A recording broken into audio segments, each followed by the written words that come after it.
Good day to you. Kindly tell something about yourself. Good day to you. I'm Juliet Canoy. Two children, married. I have two children.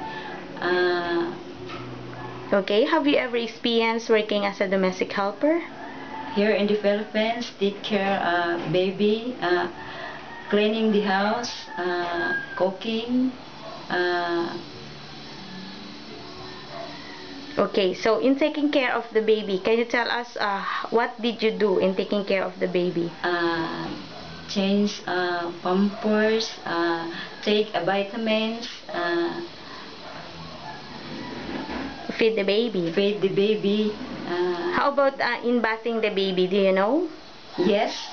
Okay, so how about doing all the household chores? Are you also the one who do it? Yes. Okay, I so do. how about tutoring children? Do you know also? Yes. Okay, so how about going to the market? Can you go to the market by yourself? Yes, I go to the market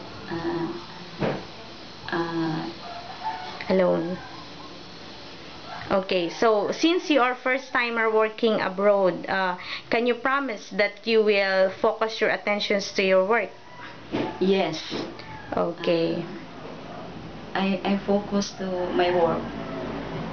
Okay, so can you promise that you will finish your 2 years contract? Yes, I can promise. Okay, finally, can you give us your message to your future employer? Hello, sir, ma'am. Please, if you take me, I do my best. Okay, so can you promise that you will follow all the rules and regulations imposed in their home? Yes. Okay. I can promise. Are you an honest person? Yes. Okay, very good. I hope that you will be hired in Hong Kong very soon. So before we end this interview, kindly show us your very best smile. Thank you very much.